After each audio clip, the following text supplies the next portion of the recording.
नमस्कार साथियों, स्वागत है आप सभी का अंकित इंस्पायर्स इंडिया पर। मैं हूं आपके साथ एक ऐसे विषय पर चर्चा करने के लिए जिसके चलते बंगाल में बीजेपी का कमल तो खिल गया, प्रधानमंत्री मोदी ने पार्टी कार्यकर्ताओं में जोश भी भर दिया।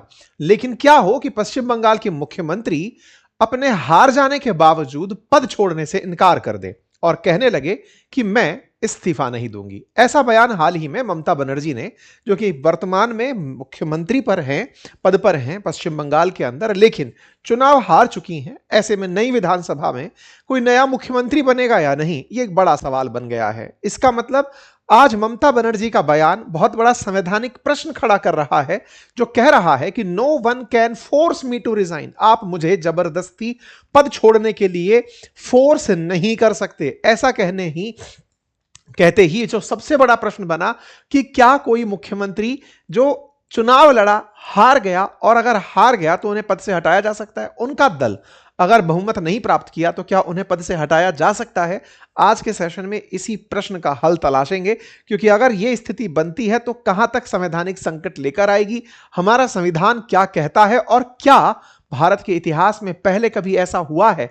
क्या भारत के इतिहास में कोई मुख्यमंत्री इस तरह के बयान देते हुए देखा गया है? सारी बातों पर विमर्श करेंगे। लेकिन आपको बता दें कि कल ही मैंने एक पैनल डिस्कशन रखा था कुछ वरिष्ठ पत्रकार और सेफोलॉजिस्टों के साथ, जिसमें हमने चर्चा यही की थी कि अब क्या होगा बंगाल का, जिसमें यह पूछा गया था कि बंगाल में ममता बनर्जी और अभिषेक बनर्जी का क्या होगा। यह प्रश्न कल डिस्कस हुआ और आज की यह हेडलाइन बन गया। तो चलिए आज इसको हम थोड़ा डिकोड करते हैं, संवैधानिक व्यवस्था को समझने का प्रयास करते हैं। सेशन आपने अगर नहीं देखा होगा तो मैंने लिंक कमेंट बॉक्स में पिन किया हुआ है, जरूर देखिएगा। आप सभी जैसा वेस्ट बंगाल के रिजल्ट से परिचित होंगे कि बीजेपी यहां 207 सीटों के साथ सबसे बड़ी पार्टी बनकर बहुमत के जादुई अंक 148 से अधिक अंक लाकर के सत्ता की दावेदारी पेश करने जा रही है। 9 तारीख के दिन शपथ ग्रहण समारोह रखा गया है। 9 तारीख को बीजेपी अपनी तरफ से कौन सीएम होगा यह डिक्लेयर करेगी। लेकिन उससे पहले आज हम लोग 6 तारीख को यह चर्चा कर रहे हैं, क्योंकि कल शाम 5 तारीख यानी 5 मई को ममता बनर्जी ने एक प्रेस कॉन्फ्रेंस करते हुए कहा कि 100 से अधिक सीटें इस विधानसभा चुनाव के अंदर चुनाव आयोग ने छीनी हैं, लूटी हैं। ऐसे में मैं पद से इस्तीफा नहीं दूंगी। और तो और उन्होंने एक दिन पहले कहा कि जब मैं अंदर गई, यानी कि जहां काउंटिंग हो रही थी उस क्षेत्र के अंदर गई, तो चुनाव के दौरान मुझसे बदसलूकी हुई, मुझे धक्का मारा गया, मेरे पेट पर और पीठ पर लात मारी गई, और महिला होने के बावजूद भी मेरे साथ बदसलूकी हुई। ऐसा ममता बनर्जी के द्वारा आरोप लगाया गया। इन्होंने काउंटिंग सेंटर पर हुई शारीरिक प्रताड़ना का जिक्र पब्लिक के सामने आकर किया। इसका मतलब ममता बनर्जी रिजल्ट आने के बाद से लेकर अब तक सुर्खियों में इसलिए बनी है क्योंकि ये अपने कैडर को इस बात से मोटिवेशन दे रही हैं, संदेश दे रही हैं कि भाई कुछ तो मेरे साथ गलत हुआ है, और गलत हुआ है तो हम लास्ट तक लड़ते रहेंगे। ममता बनर्जी का ये वीडियो काफी वायरल है, जिसमें वो आरोप लगा रही हैं कि उनके साथ मारपीट की गई है। ममता बनर्जी ने इस बात को इस तरह से रखा है कि इनको चुनाव आयोग एक प्रकार से प्रताड़ित कर रहा है। काउंटिंग सेंटर के अंदर इन्होंने कहा कि शुरुआती राउंड के अंदर जब वोटिंग चल रही थी, शुरुआत में एक मोमेंटम बनना शुरू हुआ। जो 17C नामक फॉर्म है वो बीजेपी कार्यकर्ताओं के द्वारा कब्जे में ले लिया गया, पूरे डेटा को फिर मैनेज किया गया, और साथ में बोले सीआरपीएफ और पुलिस ने पूरी तरह से हमारे डेटा को और हमारे रिजल्ट को चोरी कर लिया। और तो और बीजेपी के कार्यकर्ता अब टीएमसी के कार्यकर्ताओं को धमका रहे हैं, ऐसा इनका आरोप है। और इन्होंने यह भी कहा कि मुझे बहुत सारे नेताओं का समर्थन मिल रहा है, जिसमें सोनिया गांधी जी, हेमंत सोरेन, अखिलेश यादव जी जैसे नेता शामिल हैं, जिनका इन्हें लगातार समर्थन मिल रहा है। 4 तारीख को इन्होंने अपनी तरफ से कहा कि हम वापस आएंगे, यानी कि चुनाव परिणाम के रिजल्ट के तुरंत बाद इन्होंने वापस आने की बात कही। आप में से कुछ लोग इस बात से अवगत होंगे कि केरल के अंदर पिनराई विजयन ने चुनाव हारते ही पद से इस्तीफा दे दिया। ऐसे ही स्टालिन ने तमिलनाडु के अंदर चुनाव हारते ही पद से इस्तीफा दे दिया। लेकिन टीएमसी के जो ममता बनर्जी जो हैं, इन्होंने इस्तीफा देने की जगह लिखा वी विल बाउंस बैक, हम वापस आएंगे। और इतना ही नहीं, इन्होंने कल के दिन शाम 4 बजे एक प्रेस कॉन्फ्रेंस की, और उस प्रेस कॉन्फ्रेंस में इनके द्वारा कहा कि मैं सीएम पद से इस्तीफा नहीं दूंगी, हम जनादेश से नहीं साजिश से हारे हैं, इसलिए इस्तीफा देने में राजभवन नहीं जाऊंगी।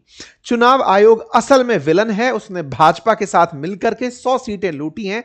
मैं अब आजाद पंछी हूं, मैं कहीं से चुनाव लड़ सकती हूं, सड़कों पर रहूंगी। इस तरह का बयान इन्होंने अपनी प्रेस कॉन्फ्रेंस में दिया। इनके द्वारा जो बातें बोली गई उनमें सबसे पहली और बड़ी बात यही थी कि मैं इस्तीफा नहीं दूंगी। दूसरी बड़ी बात थी कि चुनाव आयोग 2 दिन से हमारे लोगों को गिरफ्तार कर रहा है।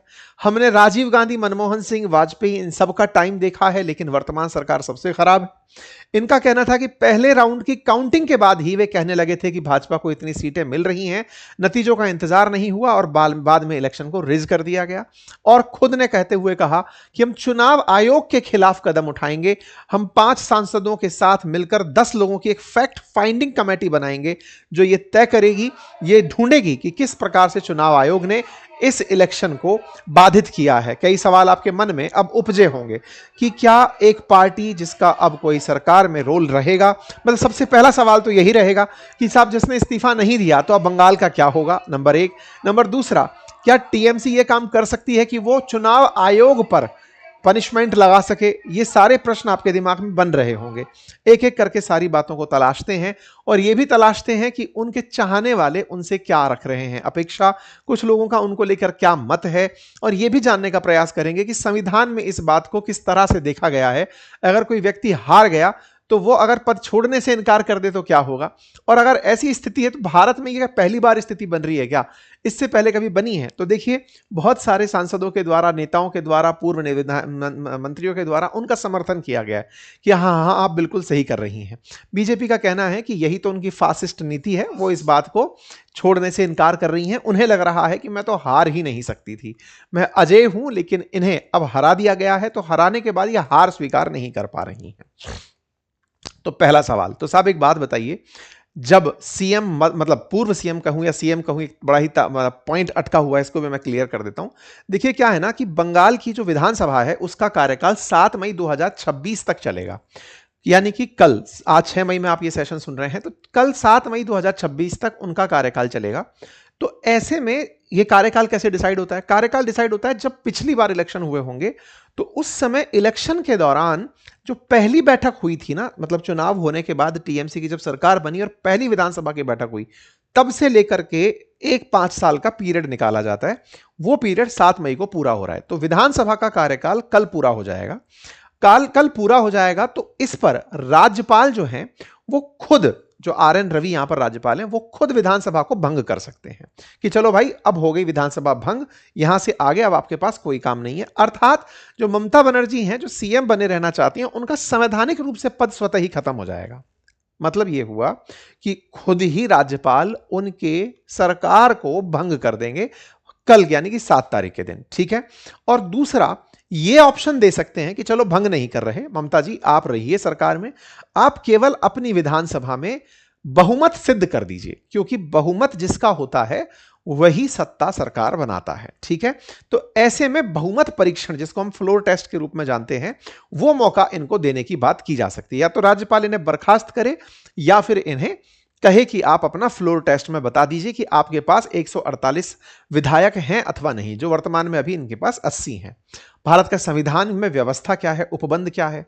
तो देखिए, भारत के संविधान के अंदर आर्टिकल 164 जो है वो ये कहता है कि राज्य के मंत्रिपरिषद के गठन और उसमें राज्यपाल की शक्तियां क्या होंगी। इसमें यह कहा गया है कि हर चुनाव के बाद जो राज्यपाल है वो विधानसभा में जिस दल के पास सदस्यों की संख्या अधिक है उसका आकलन करेगा, और जिसके पास बहुमत है, यानी जिसके पास ज्यादा विधायक हैं, उस पार्टी को सत्ता बनाने का या फिर अपनी सरकार बनाने का निमंत्रण देगा और फिर शपथ ग्रहण होगा।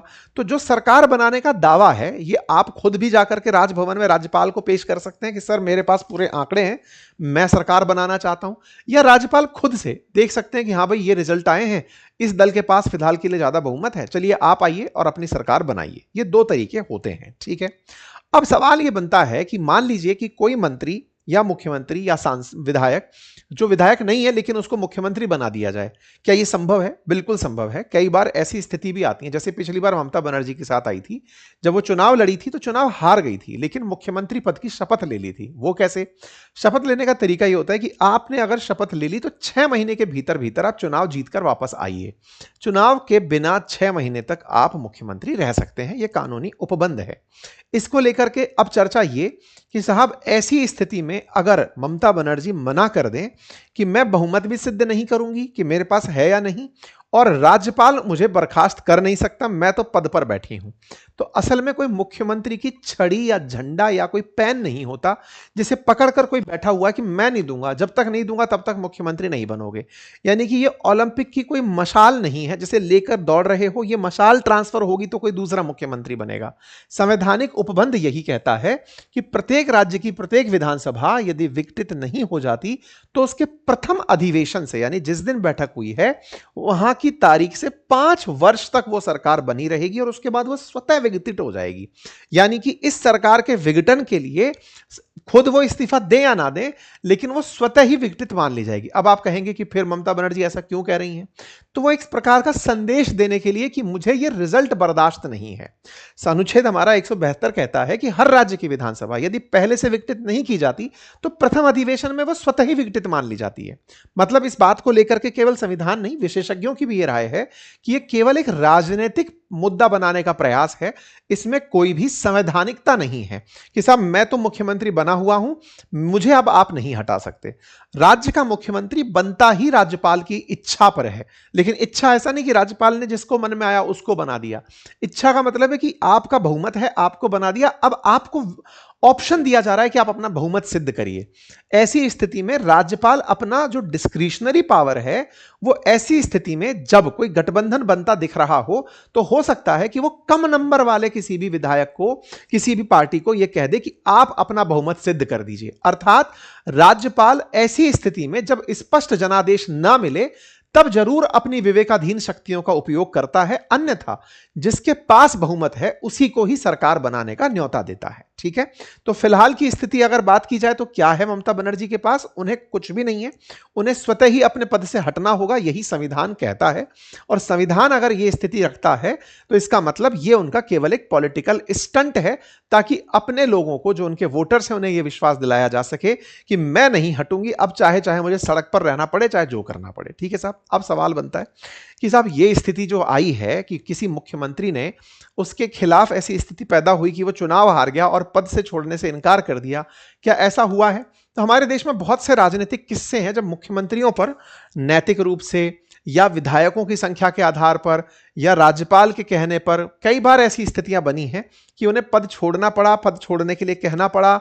कब कब ऐसा हुआ तो मैं आपके सामने हाल ही के कुछ उदाहरणों से ये सारी जानकारी पेश करता हूं। सबसे ताजा उदाहरण हाल ही में अरविंद केजरीवाल जी का रहा, जब केजरीवाल जी को 2024 में लिकर घोटाले के चलते पद छोड़ने के लिए कहा गया, क्योंकि जब ये जेल जा रहे थे, इन्होंने जेल में ही सीएम बने रहने का निर्णय लिया कि मैं जेल से ही सरकार चला लूंगा। फिर बाद में इन्होंने फिर आतिशी को अपना पदभार सौंपा। कुल मिलाकर के एक ऐसी स्थिति बनी थी कि किसी वर्तमान मुख्यमंत्री जो सत्ता में बैठा है वही जेल से सरकार चलाने के लिए तैयार हो रहा है।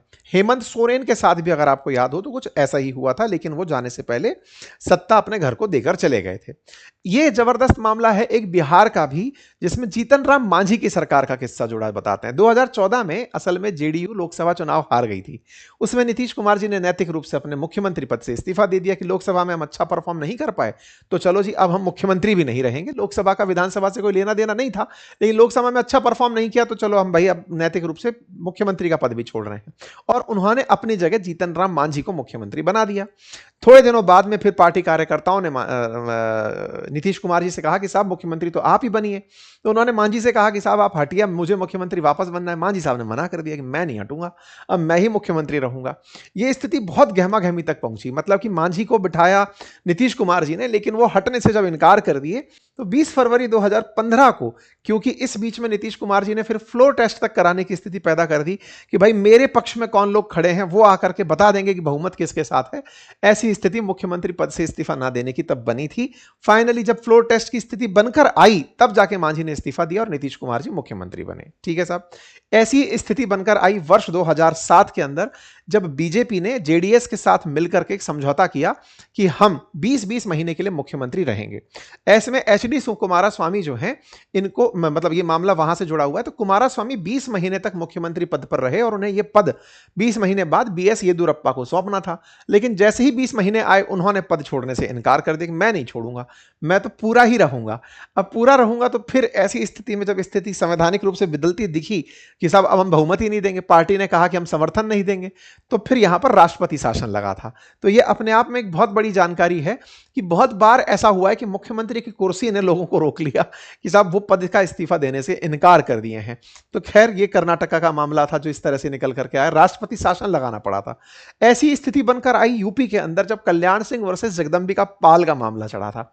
ये बड़ा ही इंटरेस्टिंग मामला है। ये ऐसा मामला है जिसमें जगदंबिका पाल ने एक दिन का मुख्यमंत्री पद ग्रहण किया और उन्होंने अपने पद से हटने से इनकार कर दिया। मतलब स्थिति ऐसी बनी थी कि कल्याण सिंह भी मुख्यमंत्री पद की शपथ लेने के लिए खड़े, जगदंबिका पाल भी, और राज्यपाल ने जगदंबिका पाल को शपथ दिला दी। और कोर्ट कह रही है कि नहीं, ये गलत है। सुप्रीम कोर्ट कह रही है कि कल्याण सिंह से कहो कि वो फ्लोर टेस्ट जीते और वो सरकार बनाए। इधर जगदंबिका पाल कह रहे हैं कि मुझे तो राज्यपाल ने शपथ दिला दी, मैं मुख्यमंत्री हूं। तो मुख्यमंत्री को लेकर के 1998 का ये राजनीतिक उठापटक एक बड़े ड्रामों में से एक माना जाता है। फाइनली कल्याण सिंह ने बहुमत सिद्ध किया और वहां पर अपनी सरकार बनाई थी। ये बात उत्तर प्रदेश की है। ऐसा ही मामला निकल करके आया था, नबाम तुकी के साथ जुड़ा हुआ मामला था अरुणाचल प्रदेश से।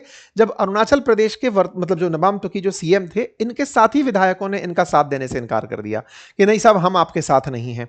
सुप्रीम कोर्ट ने नबाम तुकी को ही माना कि आप सीएम रहोगे, लेकिन इस बीच में इनके साथी विधायक साथ छोड़कर चले गए। उन्होंने कहा कि नहीं साहब, हम आपको अपना मुख्यमंत्री नहीं मानते।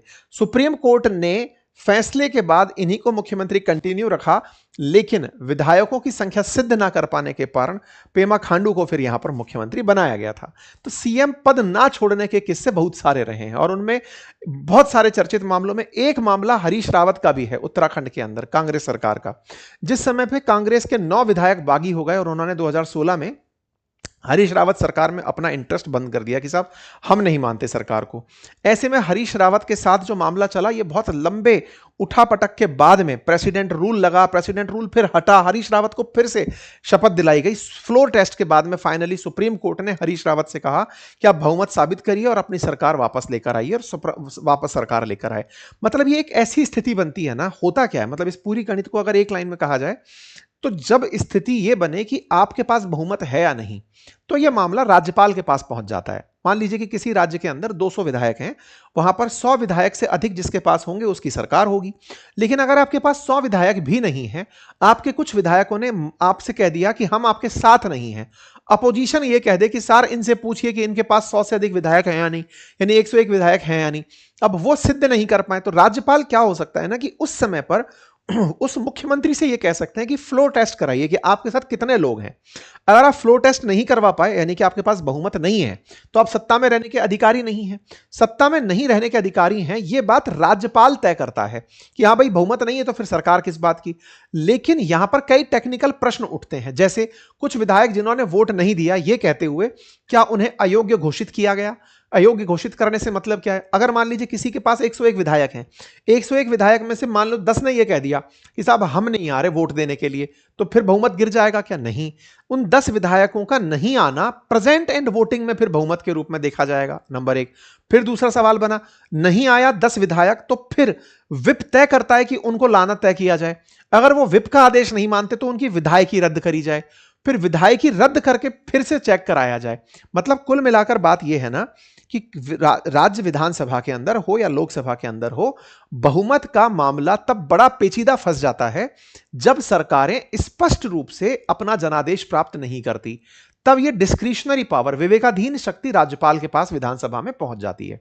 बहुत बार ऐसा भी होता है कि अल्पमत में भी सरकार चल रही होती है, बहुमत नहीं है, लेकिन कुछ पार्टियां हैं जो नीतिगत रूप से आपके साथ नहीं है, लेकिन जब फ्लोर टेस्ट होगा तो वो आपके साथ खड़ी होंगी। ऐसे में अल्पमत की सरकार भी चलने लगती है। बहुमत के बिना भी सरकार जो सबसे अधिक वो रख करके मतलब सांसद या विधायक रख के चल रहा है, वो अपनी सरकार बनाने में कामयाब होता है। ठीक है, तो मतलब बहुत सारे मामले हैं हमारे देश में। एक बहुत चर्चित मामला महाराष्ट्र का है, जब उद्धव ठाकरे जी की जो पार्टी है शिवसेना, उसी के अंदर विघटन हो गया था, क्योंकि उद्धव ठाकरे जी ने नेशनल कांग्रेस पार्टी के साथ और इंडियन नेशनल कांग्रेस के साथ मिलकर के, एनसीपी और कांग्रेस के साथ मिलकर के सरकार बनाई थी। लेकिन शिवसेना के अंदर ही एकनाथ शिंदे जो धड़ा था वो सेपरेट हो गया और उन्होंने कहा कि हम शिवसेना है। जब फ्लोर टेस्ट की बारी आई तो उद्धव ठाकरे जी फ्लोर टेस्ट तक ना जाकर पहले ही इस्तीफा दे दिए कि जब हमारी ही टीम में से लोग टूट करके निकल गए तो फिर अब किस बात की बहस करना। मामला सुप्रीम कोर्ट में पहुंचा, फिर एक नया मामला निकल कर आया कि नहीं साहब, अब शिवसेना का सिंबल किसके पास रहेगा, पार्टी किसके साथ रहेगी, तो शिवसेना भी फिर एक नाथ शिंदे वाली बना दी गई। फिर दो गुट बने, एक उद्धव ठाकरे गुट बना और फिर मतलब एक शिंदे वाला गुट बना। तो ये बड़े राजनीतिक मुद्दे हैं हमारे देश के अंदर जो बने हैं। ऐसे में ममता बनर्जी के मामले को कैसे देखा जाए, तो देखो ममता बनर्जी का मामला इनमें से सबसे विचित्र है।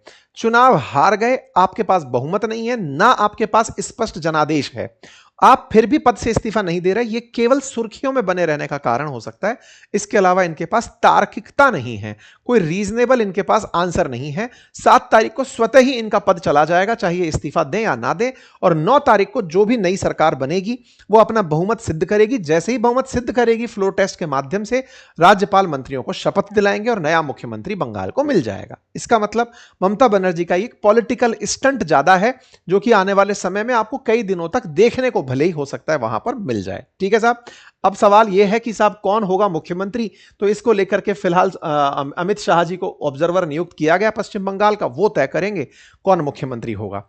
फिलहाल के लिए इतना ही। बाकी हमने अपने पैनल डिस्कशन में चर्चा तो की थी कुछ नामों की, देखा हो तो आप भी बताइए, कयास लगाइए कि बंगाल में नया मुख्यमंत्री कौन होगा। अच्छा, एक छोटी सी रिक्वेस्ट आप सभी से ये कि आप सबके लिए हम तमाम प्रयास करते हैं, लोग जोड़ते हैं, कंटेंट प्रिपेयर करते हैं, इन सब में कुछ मेहनत लगती है, इन सब के लिए समय दिया जाता है, अपना कीमती समय और आपका कीमती समय मिलकर कुछ प्रोडक्टिव किया जाता है। आपसे छोटी सी गुजारिश ये रहेगी कि आप चैनल को सब्सक्राइब करके, जिसका लिंक आपके पास पूरे टाइम चैनल का दिख रहा होता है, उसको क्लिक करके अपना प्यार, अपनी ताकत हम तक पहुंचाएं, जिसका कोई शुल्क नहीं लगता। ठीक है साहब, ये अपेक्षित रहेगा आपसे। बहुत बहुत धन्यवाद।